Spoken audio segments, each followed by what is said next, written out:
Peace, everyone. It's Black High Priestess. I'm up early today.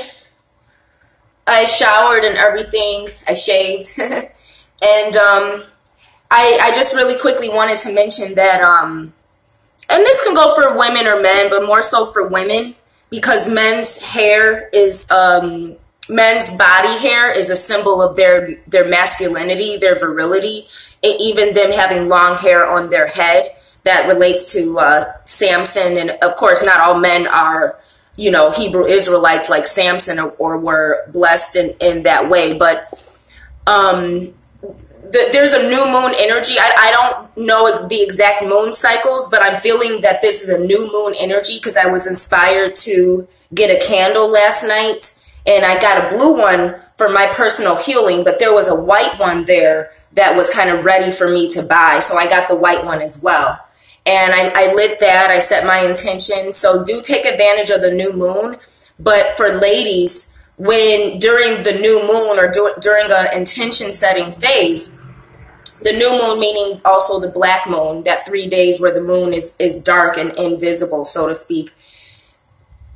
Shaving is a way to get rid of old energies, especially when you're setting an intention for a lover, for romance, for intimacy, anything dealing with intimate relationship, particularly with a man.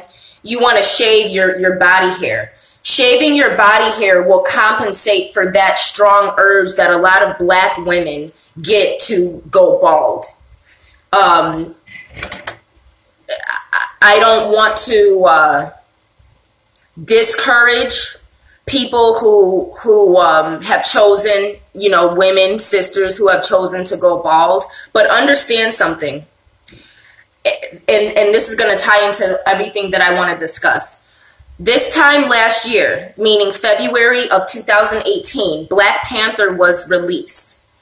I boycotted the release of Black Panther, and I chose not to see it because I didn't want to pay to see it, because I understood the marketing ploy behind releasing Black Panther, a movie that was in production that could have been released at any time, but they chose to release it during Black History Month and also during Valentine's Day weekend.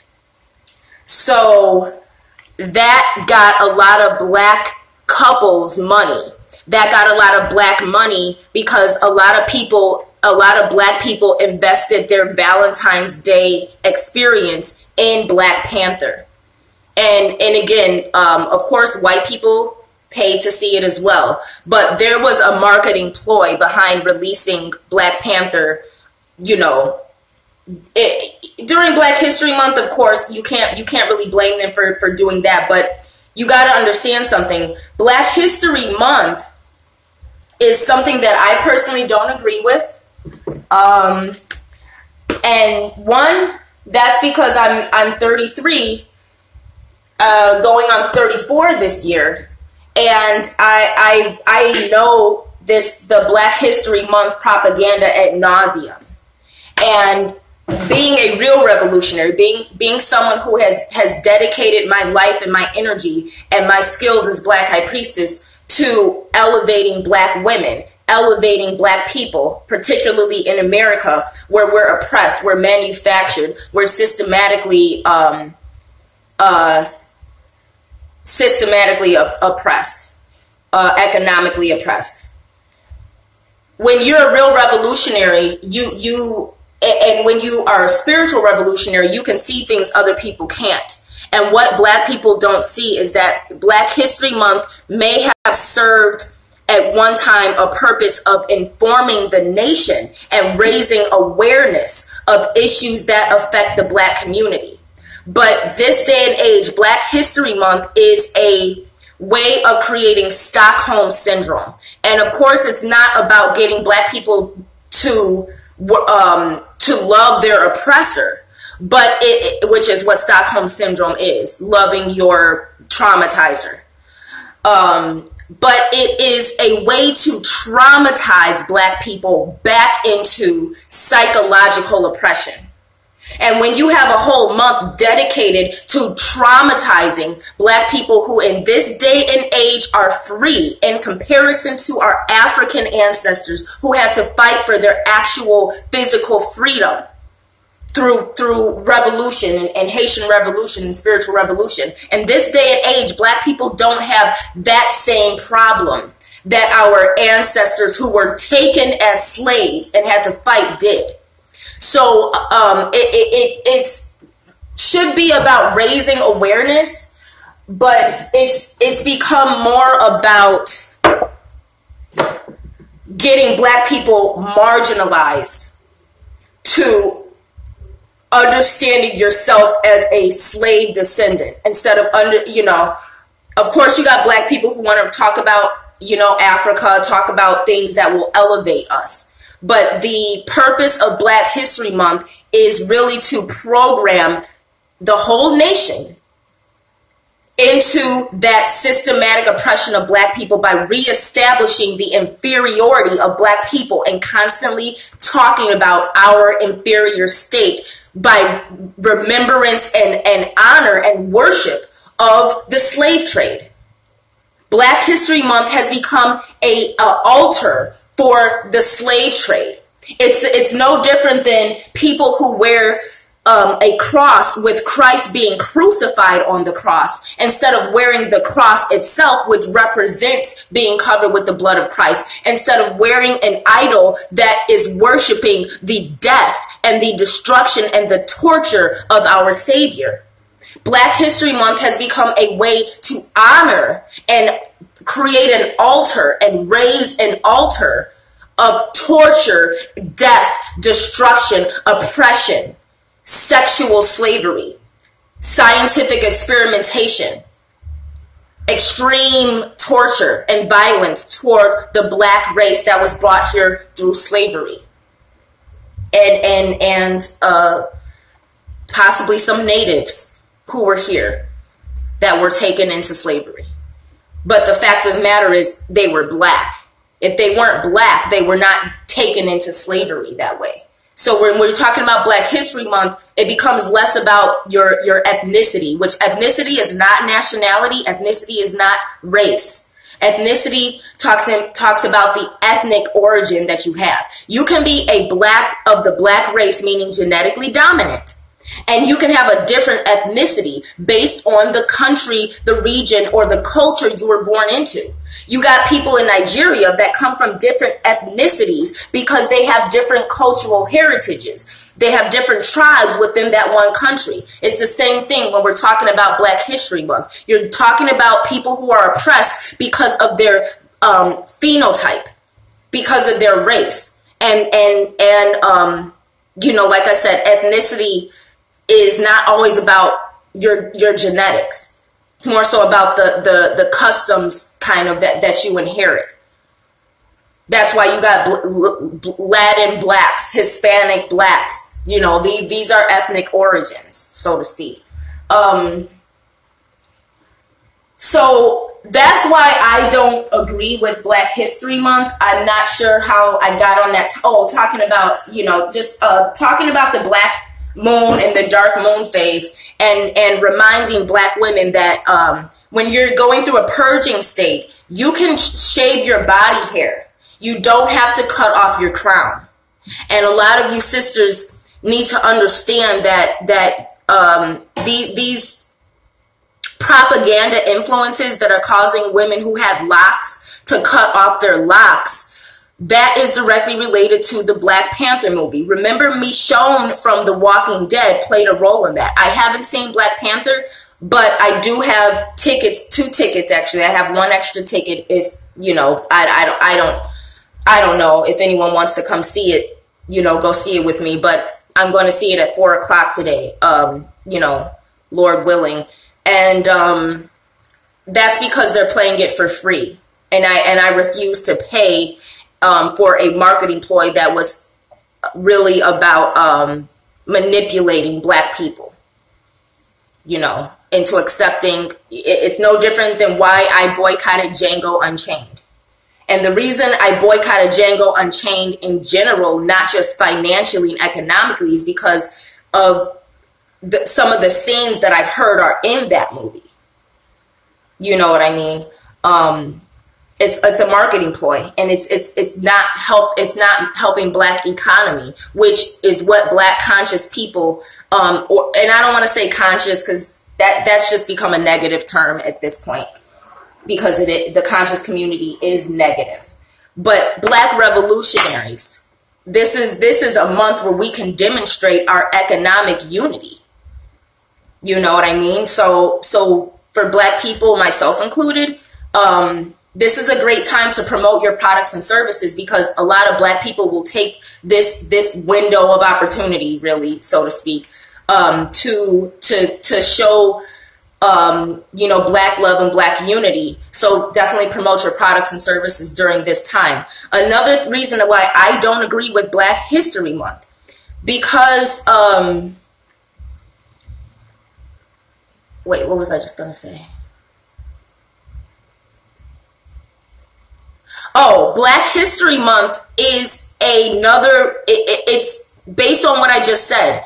Black History Month is a way to market the revolution. And you got to understand something about Black revolution. Black revolution has always been dominated by frat boys, meaning Black men who are boule, who are frat boys, who have made secret Masonic oaths, them and their wives. Excuse me. And that's why a lot of Black revolution has failed, because a lot of Black revolutionary leaders were appointed the same way a president is appointed. Thinking your vote counts, like I said, if you want to gamble and have fun with yourself and do things for entertainment purposes, go ahead. But you don't ever believe that that's reality. You have to understand that it's propaganda. And that's what I want to talk about in this upload, getting people to think practically instead of going along with all of these new age doctrines and ideologies that have no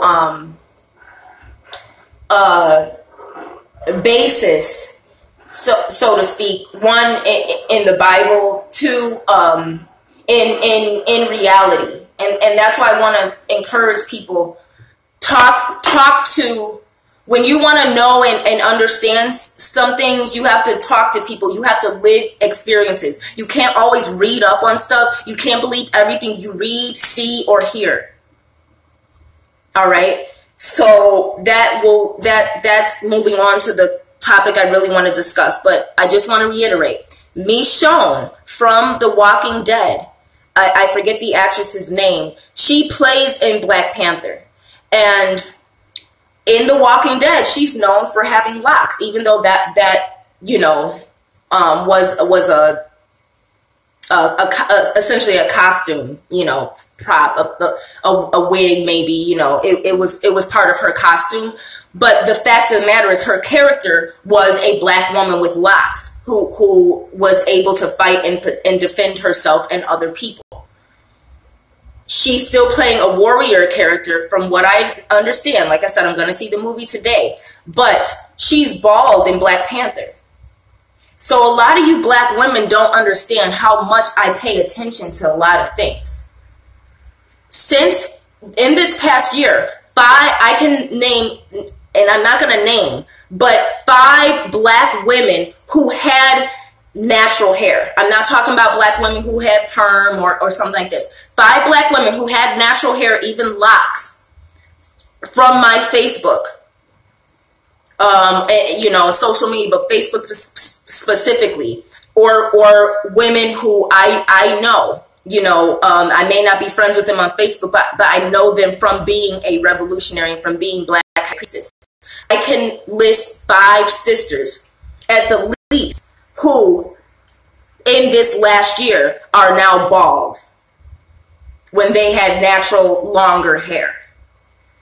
I'm sure if I took, say if I had 10 viewers and I asked each viewer how many Black women who had locks, who had natural hair already, are now bald, I'm sure you all can list at least maybe 5 sisters who had natural kinky hair and are now bald. Again, this doesn't just apply to Black African women. There's some Latino women, there's some white women, there's other races of women, nations of women here that are going bald, you know what I'm saying? And that has a lot to do with the feminist agenda. Some of it has to do with style. But when it comes to Black women, most of it is the fact that Black people in America are really brainwashed. And Black women really are really superficial. Can be very, very superficial when it comes to our forms of beauty. And that includes, that includes the natural wave. You know what I'm saying? When I'm talking about the wave of Black women going natural that became popular at some point, Black women having locks, a lot of sisters didn't understand when they chose to get these hairstyles because other women made it look good, that it's a lifestyle. It's a lifestyle that represents who you are. And, like I said, I talked in some other episodes, it can represent your spiritual rights as a Black woman. And like I said, a lot of Black women in spirituality tend to cover their hair. But like I said, if I covered my hair, it'd be a lot different than a Black woman who was already bald covering her hair. I have to cover my hair in a way that fits my hair, my crown. You know what I mean? I already have a crown. And I just want to reiterate, for a lot of you sisters, pay attention. Because a lot of you all are following these subconscious trends that are getting you to marginalize the type of beauty you can embody and getting you into this masculine feminist agenda of looking butch, and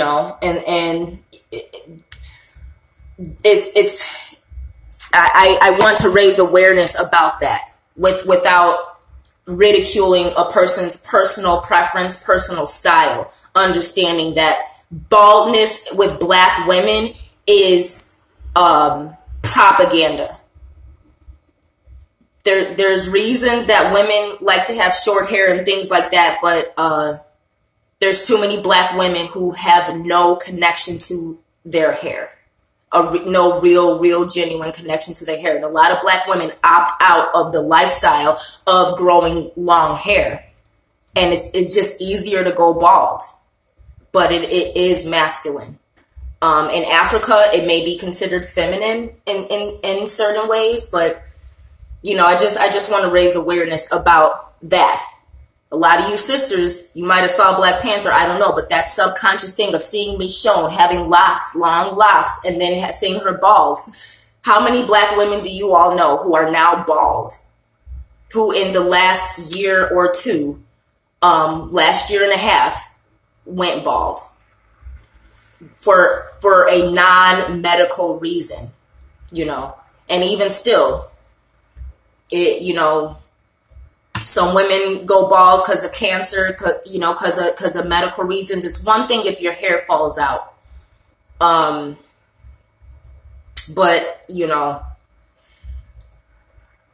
I don't agree with I don't really agree with Black History Month.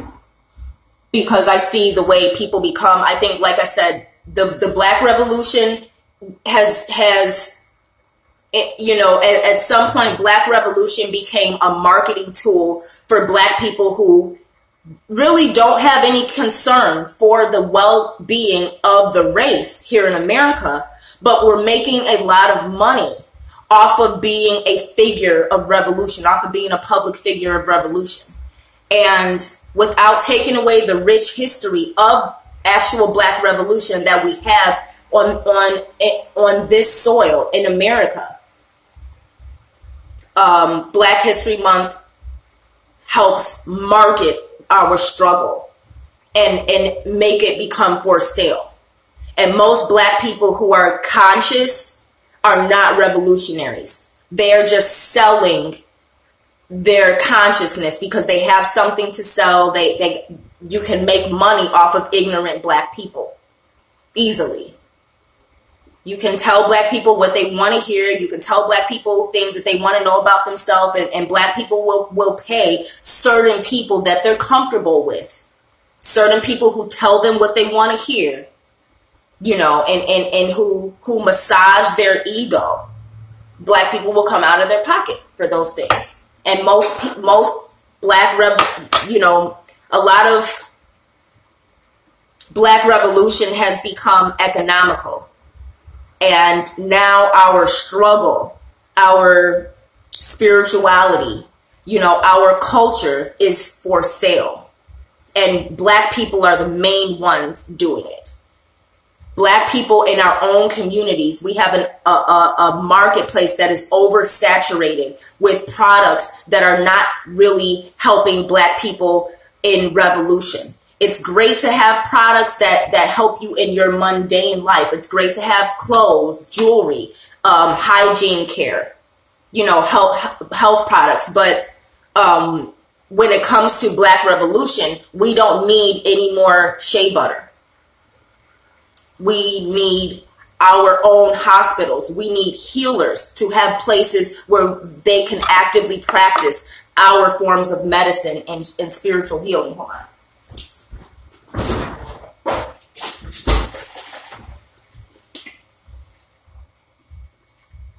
We need school systems where our children are being groomed to be part of the ruling class, and even within the black community, where the black children are being groomed and raised to be assets to our race. We need politics in our own community that isn't COINTELPRO. All of these non-for-profit organizations and all this black politics, like I say, especially in Chicago, this is a Masonic city.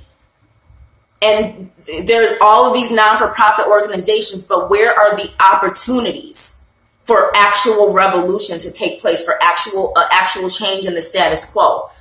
Where's the platform for dark-skinned black women to become the standard of beauty in our community? To represent black love. We have oversaturated the black revolution with accepting other people who do not have our struggle.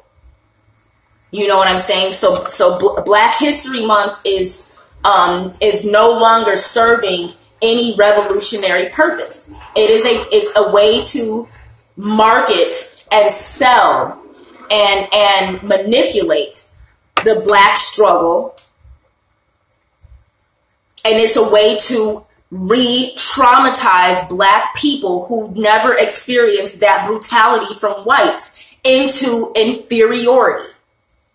It's a way to psychologically traumatize black people into psychological inferiority instead of talking about our future. And I don't want to say take away Black History Month, because there's still some people who benefit from it. I'm just not one of them. So it's good to differentiate yourself and where you are as a black revolutionary and where other people are. That's why you got to stay in your square and do your own thing. Now, having said that,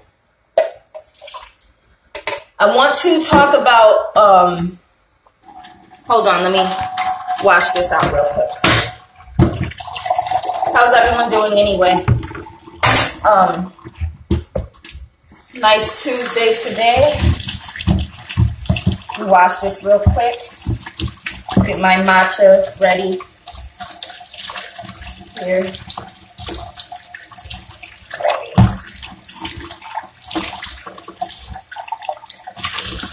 Get my chalice ready.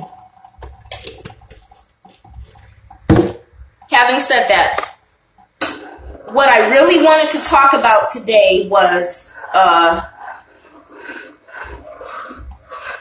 I wanted to tie that into why praying for a husband does not work for women. So I'm going to make my chalice, and then we're going to go in the altar space and talk about that a little bit more.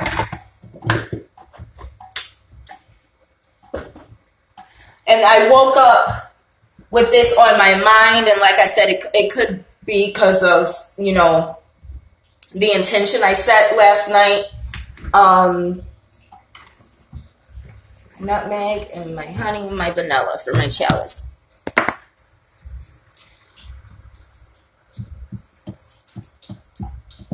Why praying for a husband does not work. When I mentioned it's important for us to look at our experiences, to learn from other people's experiences, and to reason based on that reality instead of always reading, believing everything you see or read or hear. There's a lot of new age ideologies that feed into the New World Order agenda. And a lot of people are not really accessing true spirituality. They're just scratching the surface with a lot of these new age doctrines that a lot of times are inhumane, illogical, and have no basis in reality. Why praying for a husband does not work. First and foremost, in the Bible, in the scriptures, is there any incident of a female praying for a husband and receiving that? Not in the Bible. In the Apocrypha, you have the book of Tobias, where it talks about a woman who went through several suitors, but none of them were good enough. And she was ordained to be with Tobias. In Obadiah, the book of Obadiah, which is in the Bible, the Most High orders Obadiah to take a woman of whoredom. Meaning the Most High commanded Obadiah to marry a prostitute. Why am I saying these things? In this, praying for a husband actually is not scriptural. First and foremost. There's no incident in the Bible, and correct me if I'm wrong, there's no incident in the Bible where a woman prayed for a husband and received one.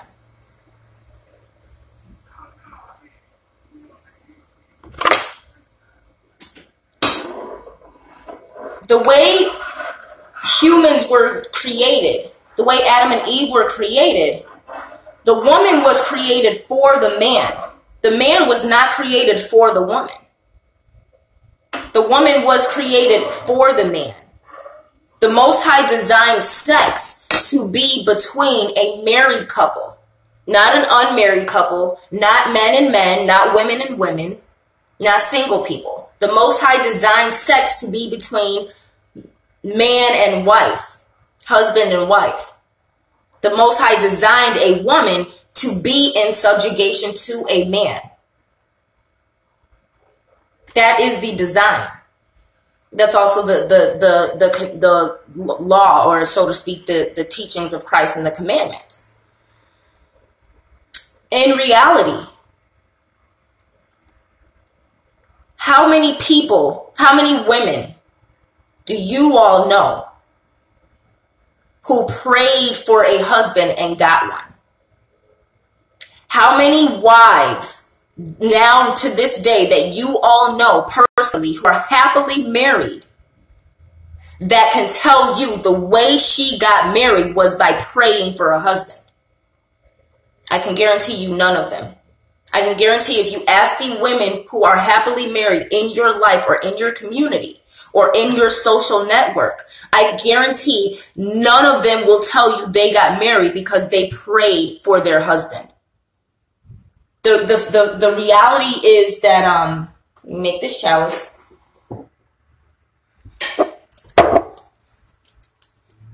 Get everything I need going here. Hold on, I got my vanilla, nutmeg, honey. Get some roses as well. Think about what I'm saying, you all, and like I said, respond. this is also me taking my own census, so to speak, but I can guarantee you, no woman who's married will tell you that she got a husband or that she got proposed to or that she got married because she prayed for a husband. I can guarantee you that will not be the answer that any married woman gives you. Black or white at this point. But there is a huge difference between black women getting married and white women getting married. Black women definitely won't get a husband praying for one. Because black people are cursed. The black woman is cursed. We're cursed to have men who are castrated, and the ones who are affluent will not marry us, the women of their own race. The black woman is cursed because our men are inferior and in subjugation to the ruling class and to white men, so to speak. And again, that's, you can take that however you want it. But the fact of the matter is, if I need a job, if I need a source of income, no black man and black women will give me a job. They will not have any source of income to offer me. They cannot put me on their payroll. They cannot, hire me for their business. And if they could, they probably wouldn't, because I'm not one of their family members. So, just want to finish getting this ready here.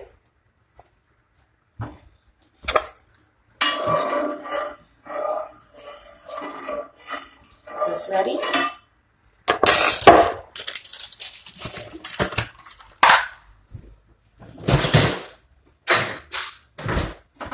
And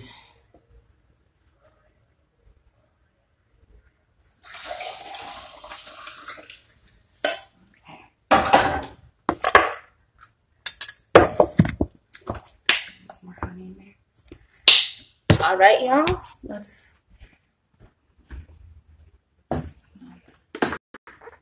to the altar space, finish this discussion. Alrighty. Why praying for a husband won't work. Like I said, and let me show y'all what we're working with.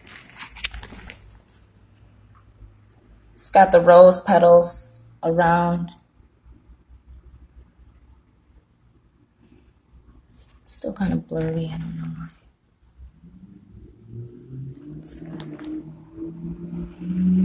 There we go. And then things start to separate. The milk, the matcha lingers in the middle right above the honey. So I'm going to go ahead and mix that up. Back to the subject. Why praying for a husband won't work. In America, think of why most people get married.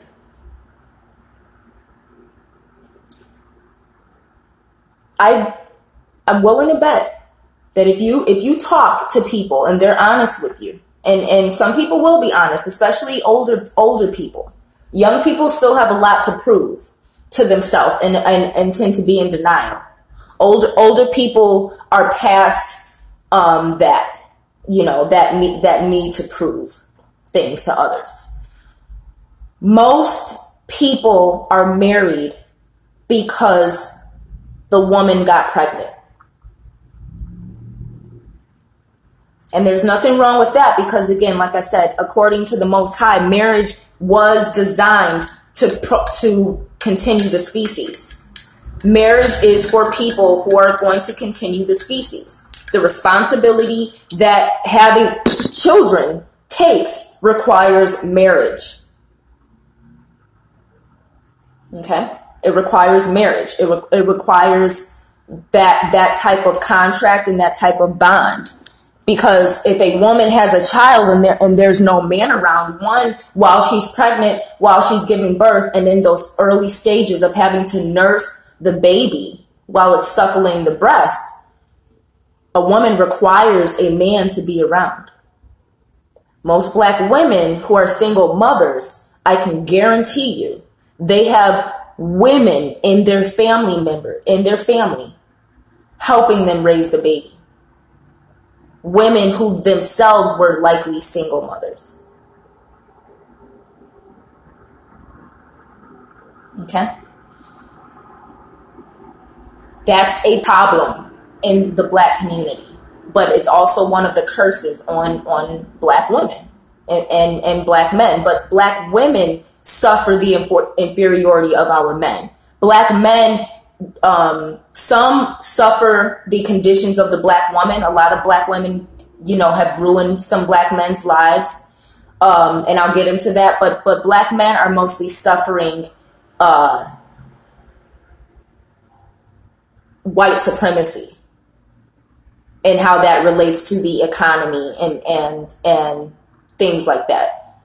Black women, we suffer from how our men treat us, deal with us, or the fact that our men are not able to prosper in a way that will help the black family. Okay? Why, and I don't want to just talk about black, but it's very important to understand that black women getting married is not the same as white women getting married. Because black women are not the standard of beauty in America. Black women are not the trophy wife in America. White men marry white women for the same reason black men marry white women, for status. If a black woman is not a status symbol, a black woman is not marriage material. So that's why it's very important to understand black women are not getting married the way white women are. That, again, statistics and history may show things different, but I'm of this generation where most people are clones, most people are zombies, and most people are married to the notifications on their phone. Most men would rather pay thousands of dollars for a sex doll than invest in dating a woman who is marriage material. All right? So we're in a different generation now, where black women are not getting married. But back to what I was saying about some black women have ruined men's lives as well. Ask yourself and ask other people, why did they get married? No woman will say that she prayed for her husband. No woman will tell you that. Most women got married because they got pregnant by a good man to trap him. And that's exactly what happened. And she was no good for him. And they ended up in divorce. Okay? A lot of men do the same thing to women. They find a good woman and they get her pregnant, so she has to be with him if she doesn't flush the baby. You know what I mean?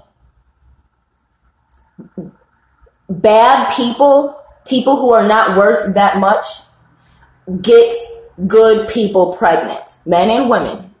Okay? People who don't always have that much to offer will get someone pregnant or get pregnant in order to keep a good person who is marriage material.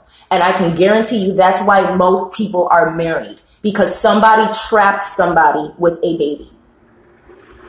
Another reason why black women, especially, why a lot of women are married, because of their class, the class that they were born into. They weren't born into poverty where people fuck like rabbits and have no regard for their own bodies or their own futures or that of a child. Because in poverty and in the ghetto, it's normal for a woman to have a baby. Because one, it's an easy paycheck a lot of times when you come from low class. I'm not talking about working class. I'm talking about low class where you're born into poverty. And that's all you know. That's all your parents know. And all they know is hustling on the corner or having a baby. You all don't really get certain things. And that's why I try and help people understand. Don't let my proper English accent and the level of class and education that I have fool you. I come from dirt, from nothing. My family has nothing. My family is from the projects.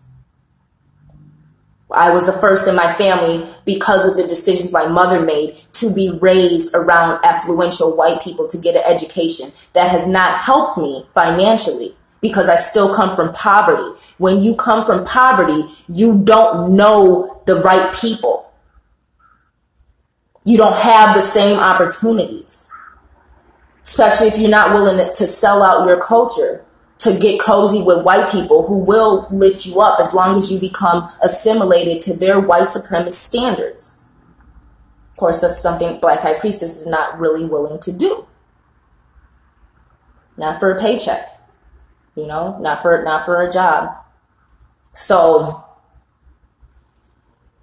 a lot of times when women get married, it's because they don't come from poverty. They don't come from poverty.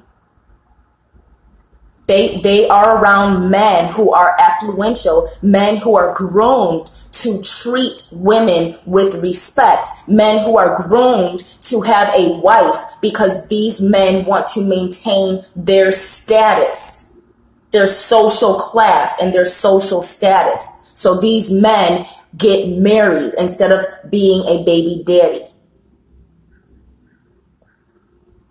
A lot of time, this one saying, marriage will not come from prayer. Marriage is a social construct that is heavily determined on, as a woman, marriage is determined on how white you are, how socially acceptable you are. A man marries a woman for specific reasons. A man will sleep with anyone. But when a man wants to get married, he only marries for specific reasons. And this is across the board. The number one reason men in this society get married is because they got trapped into it by a baby. But when a man is making an actual choice because he was smart enough to not get a woman pregnant while he was sleeping around, because that's what men do. They sleep around until they are ready for a woman to have a woman under his thumb all the time. And then they choose who they want to marry. And 9 times out of 10, it's going to be someone who's socially acceptable to society first, to his job, to his family. That's rarely a Black woman, first and foremost, if he wants to maintain his status symbol. Most men marry white women in America to have status.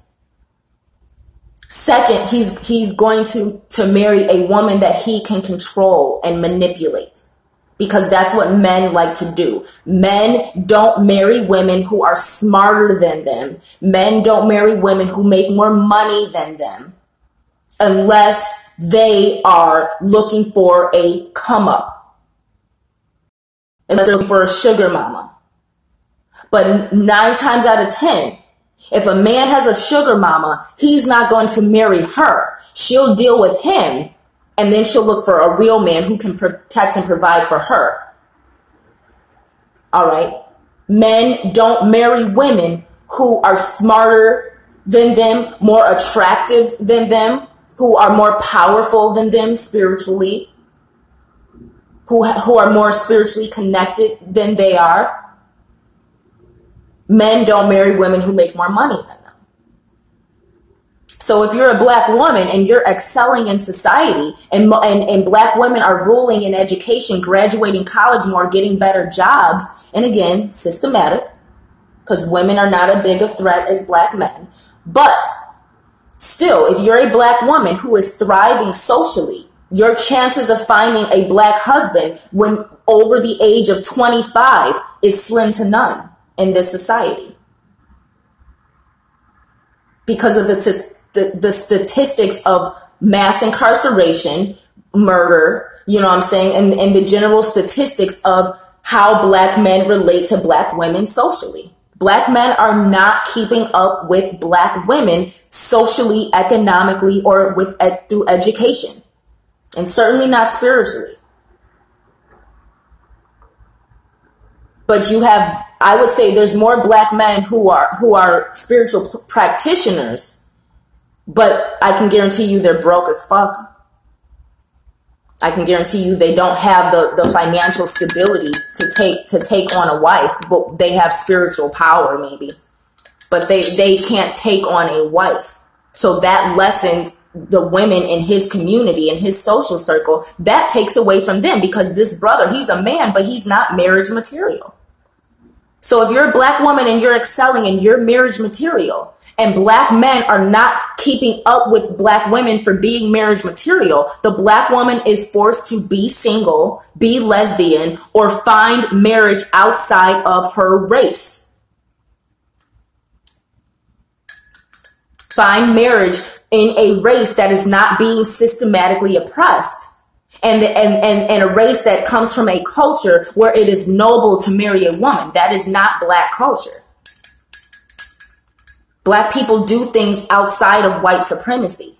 Slavery has damaged the sexuality of black people in America. And to this day, you still see black people having sex like they're being bred.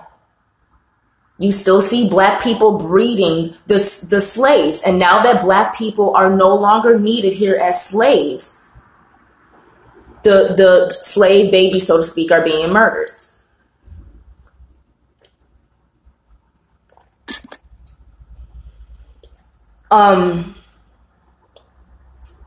Prayer will not work. Praying for a husband will not work. Ask women how they got their husband. And remember, a lot of women are divorced.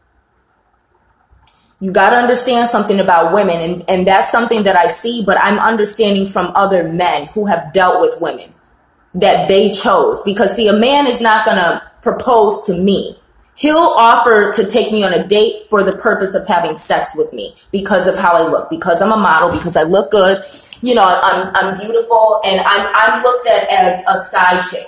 I'm looked at as something that he can have fun with and have sex with, because a lot of men don't really have what it takes to protect and provide for a woman. And a lot of men will date me, but the moment that they find out how smart and how spiritually powerful I am, they are looking for someone else. Because my skin is already dark and my hair is already kinky. That's intimidating. It's beautiful, but it's also intimidating when it comes with a lot more. It's not just a superficial phenotype. It demonstrates who I am. Men don't like powerful women. Men don't marry powerful women. If any of y'all watched RWBY, RWBY, if y'all watch Rooster Teeth and y'all watched RWBY, especially back when Monty Ohm, because Monty Ohm was a blood sacrifice, and Monty Ohm, an Asian, was married to a white woman, like Bruce Lee. All right, Monty Ohm was killed. They pulled the plug on him because he was on life support, but he was a blood sacrifice. Why? One, he was married to a white woman. Two, it was right in the middle of him excelling, creating all that content that he did single-handedly. And then you could see the difference in RWBY. You know, after Monty Ohm died and Rooster Teeth took it over. All right. In RWBY, ironically, because y'all know I have my Belladonna Bradley profile as well. And that's related to my past life as Belladonna. That was when I was living in Babel. There's a character in RWBY named Belladonna. She was a warrior princess. She came from RWBY is about a school basically where you have mages, you have meisters, and they are gifted students who have their meisters of a weapon. They all have a specific weapon that is connected to their soul. It's connected to their body and their power. And the weapons are also people. So the relationship that these students have with the people, these people turn into weapons. So one is a weapon, one is a meister. And the students learn in this school in in RWBY, the students learn how, oh God, I'm so sorry. I just literally mixed up Soul Eater with RWBY. I am so, I'm such an airhead. What I meant was, in RWBY, the students are in a school where they're being trained to use their weapons. And they're being trained to be on a fighting crew that goes around and fights off evil forces and things like that in their nation. So Belladonna comes to the school from a place where she is a warrior princess. And when they're practicing their fighting techniques in class, Belladonna beats all of the women, but she also beats all of the men. Like Oya. All right. So Belladonna is literally the best fighter in the whole school because she's beaten all of the men and the other females, but she's a female. So when it comes time for the first school dance, no man asked Belladonna. No one asked her. And the one guy who likes Belladonna, he has no power. He actually lied to get into the school because he didn't have a magical trait. He didn't have a mystical trait, and he lied to get into the school. But as the series goes on, we see that and his name is John. You know, Jean, like French, you know, his name is John, but it's an Asian anime, you know, as well too. So, but my point is, Belladonna was the best fighter, and she was very impressive, and she was very beautiful. She had a Wonder Woman looking armor on and everything.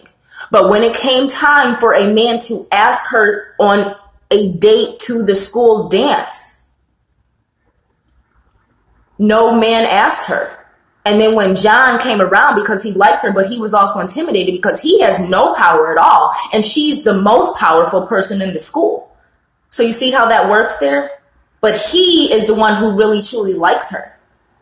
And when he goes to talk to her, you know, assuming that a bunch of these warrior guys are going to like her and be attracted to her because she's a good fighter. The fact of the matter is none of the men wanted her because she could beat all of them, or because she did it once. And so she ends up having the only option that she has for a mate is this guy who has no power, no skill. You all want to know reality? That's what Black High Priestess is here for, reality. And a lot of you all can't handle it. You're not real with yourselves. You're not real with anyone else. You live in denial. Praying for a husband doesn't work. You want a husband? Talk to married women and talk to women who are happily married. If you really want a husband, find out what type of lifestyle they live. Find out how they are. And I can guarantee a lot of you women, especially if you're like me and you have mystical traits, and you have uncanny beauty, and you have certain things that are not the stereotypical margins of being a Black woman or being a woman at all in this society. You'll find out from most women that what it takes to be chosen by a man as a wife, what it takes to have a man propose to you, are not things that you are going to want to conform to. Other thing I want to mention to women, understand this. In the Bible, no one had last names.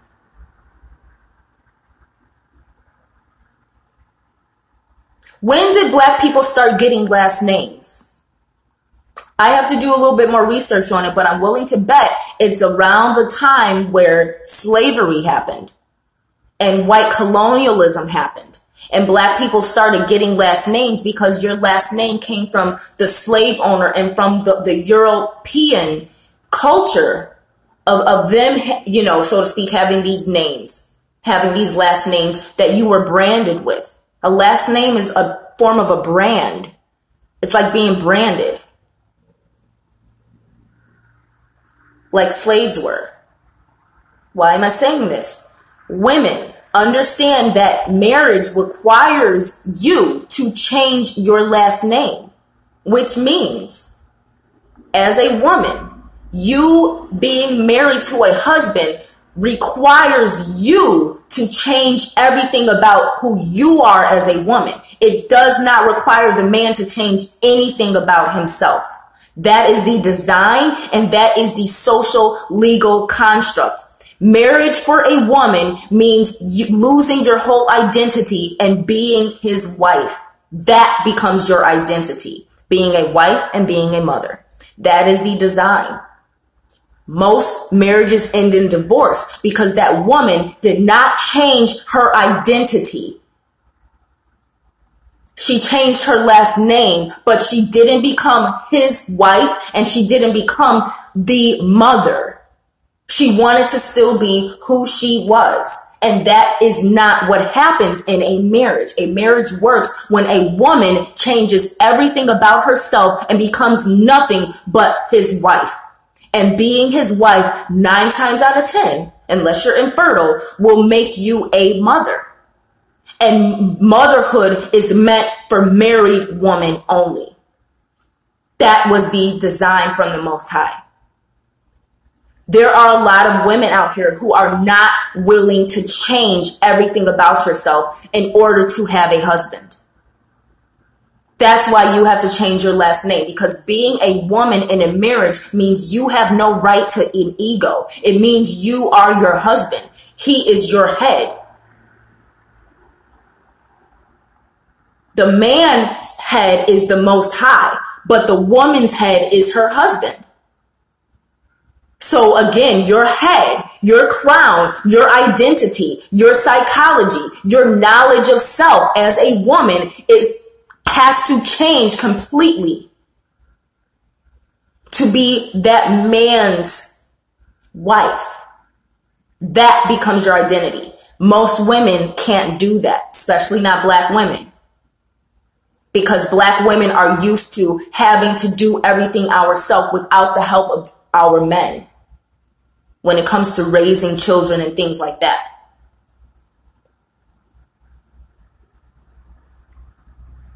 So remember, ladies, praying for a husband is not going to work. Because when you're praying to the Most High, the way the Most High designed you as a woman was to be nothing but a baby-making machine. A sex toy. To be his wife. Not Black High Priestess, not Chastityunique Smith anymore, unless I marry someone with the last name Smith, right? So if you really talk to most women who are married, I can guarantee you most women got married through manipulating the man. Manipulating the man. They didn't pray for a husband. They were socially acceptable. They got pregnant.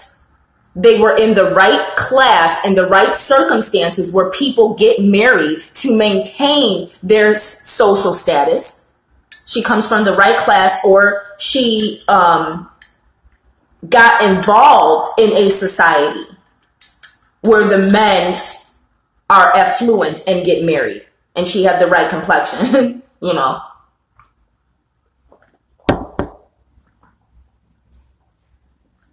Or she was deceitful. Or she played a role to make herself seem like marriage material. And because she was socially acceptable, he married her. And then now they're divorced. A lot of women leave their husbands because they forget that in marriage, the man does not have to change. The woman does. All right, they're about to cut me off, so I guess this one was pretty long here. But I just want to say thank you for listening. Please give me as much feedback as you can. I will probably continue this, but just keep in mind, Don't believe what you see and hear. I can guarantee you that anyone telling you to pray for a husband did not have to do that herself. Guaranteed.